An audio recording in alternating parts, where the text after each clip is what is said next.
세비야에서는 3개의 기이한 건물에 방문했습니다. 오늘날 스페인 하면 흔히 마드리드나 바르셀로나를 떠올리지만 대항해 시대 때 스페인을 대표하는 도시는 세비야였습니다. 콜럼버스가 아메리카 대륙을 발견하고 돌아온 곳도 세비야였고, 세비야에서 뻗어나온 신항로들이 전 세계로 향하기도 했습니다. 역사적인 도시인 만큼 세비야에는 유서 깊은 건물들이 존재합니다. 특히 알카사르는 처음 지어진 연도로는 거의 1000년은 된 건물입니다. 그런데 또 한편으로 도시 곳곳에서 이렇게 과격해 보이는 건물도 보입니다. 스페인 광장은 100년도 안 된 장소이며 메트로폴 파라솔은 지어진 지 불과 20년 된 건물입니다. 어떻게 이런 건물이 지어지게 된 것일까요? 서로 다른 시기에 지어진 3개의 건물을 차례로 보면서 역사 도시를 대하는 서로 다른 태도를 찾아보겠습니다. 가장 먼저 알카사르를 보겠습니다. 원래 이슬람 왕조 때 요새로 쓰이던 곳을 기독교 세력이 재정복하면서 파괴하지 않고 새로운 건물을 증축하면서 계속 궁전으로 이용했기에 오늘날 결과적으로 아주 복잡하면서 흥미로운 건물이 되었습니다. 스페인에 가면 거의 도시마다 알카사르가 있는데 특히 이 세비야의 알카사르가 가장 복잡합니다. 소녀들의 안뜰이라는 이름의 중정입니다. 첫인상은 뭔가 대단히 복잡하게 느껴집니다. 중정을 둘러싼 공간을 살펴보면 1층은 이슬람 건축처럼 현란하게 장식이 되어 있는데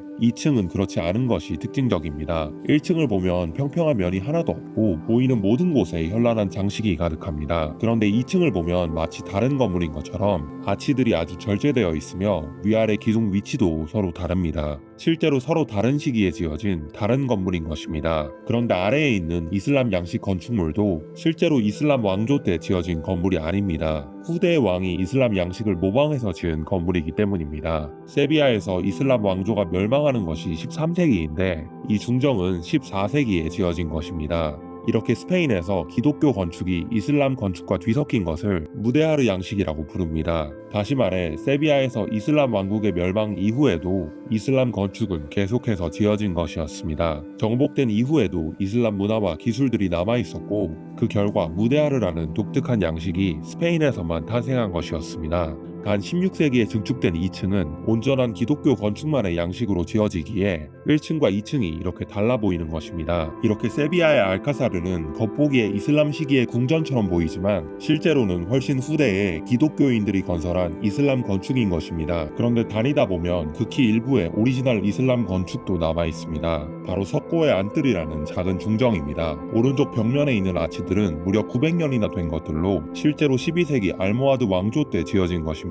마치 아치가 위로 자라나는 것처럼 나뭇잎 패턴으로 화려하게 장식된 이 건물에서 가장 오래된 부분입니다. 석고의 안뜰 앞에는 정의의 방이라는 방이 위치합니다. 정교한 벽면 장식과 기하학적인 목재 천장이 마치 아람브라 궁전처럼 보이는데 이 역시도 이슬람 시기에 지어진 것은 아닙니다. 알폰소 11세가 승전을 기념하며 이 방을 지을 때 이슬람 양식을 가져와서 지은 일명 무데하르 양식의 방이기 때문입니다. 위쪽을 보면 벽에 뚫린 작은 창과 정교한 창살이 보입니다.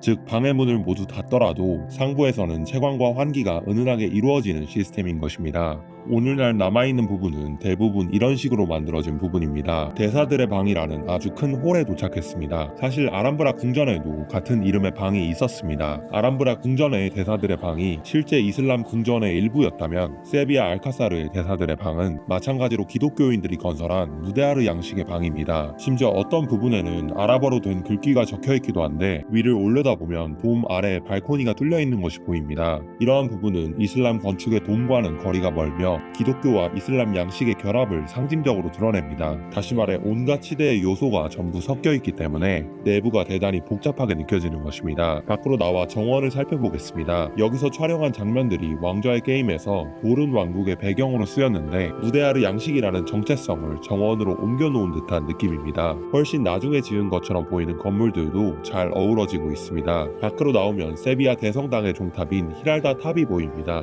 원래 모스크의 미나레이시였던 것을 대성당 종탑으로 개조한 것으로 위에 올라가 볼 수도 있습니다. 그런데 20세기에 박람회 개최를 위해 이것과 똑같은 탑을 세비야에 하나 더 짓는데 그 탑이 위치한 곳이 바로 스페인 광장입니다. 사진 찍기 좋고 유명한 장소지만 사실은 관광 목적으로 지어진 일종의 테마파크인 셈입니다. 수백 년은 되어 보이는데 사실은 100년도 되지 않은 건물입니다. 모든 요소들이 아주 이상적으로 배열된 스페인보다 더 스페인스러운 그런 건축물입니다. 타일로 장식된 다리들이 건물 앞 운하를 가로지릅니다. 모든 것이 아주 이상적으로 배열되어 있기에 어디를 보아도 아름답습니다. 물론 생각보다 오래되지 않았다고 해서 건물의 가치가 낮다는 뜻은 아닙니다. 하지만 알카사르 같은 유산들이 시간의 흐름에 따라 천천히 생겨났다면 스페인 광장의 경우 박람회를 위해 전시 목적으로 지은 것입니다. 스페인의 찬란한 과거를 한눈에 대표할 수 있도록 철저히 의도하여 설계한 건물이기에 조금 다른 눈으로 바라보아야 한다는 뜻입니다. 광장처럼 넓기는 한데 주변에 다른 건물이 별로 없다는 점도 눈에 띕니다. 시가지를 걷다 보면 골목 중간중간에 미래 도시의 파편처럼 보이는 아주 특이한 건물이 보입니다.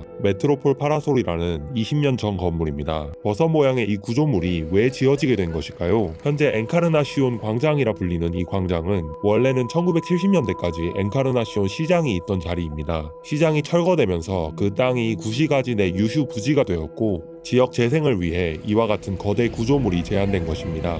게다가 로마 시대 유적이 지층에서 출토되었기에 건물은 이처럼 6개의 기둥만으로 지지되는 버섯 모양이 되었습니다. 올라가서 위를 걸어볼 수도 있는데 이 건물 자체가 주변 도시와 너무 달라서 마치 놀이기구를 탄 느낌입니다. 구시가지의 역사 도심을 배경으로 해서 정반대의 모습으로 지어진 굉장히 과감하며 공격적인 건축이고 지금 이 광경이 조화로운 것인지 그렇지 않은 것인지 판단하기가 쉽지 않습니다.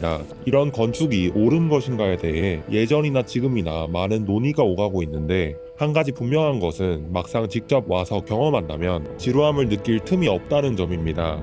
위에 산책로를 이렇게 한 바퀴 걸어볼 수도 있습니다. 주요 구조부 중 일부는 이렇게 목재로 된 와플 구조인데 내려갈 때 계단을 이용하면 와플 구조 속을 통과해서 내려갈 수도 있습니다. 이전에 본 스페인 광장이 역사적 건축물의 형태를 참조해서 비슷하게 따라 지은 건축이라면 메트로폴 파라솔은 주변의 역사 도심을 참조하면서도 사실상 일부러 반대로 지은 급진적인 건축물입니다. 무엇이 더 조화로운 것인가에 대한 해답은 정해져 있지 않지만 세비야 여행에서는 이렇게 양극단의 건축물을 모두 볼 수 있었습니다. 세비야 여행이었습니다.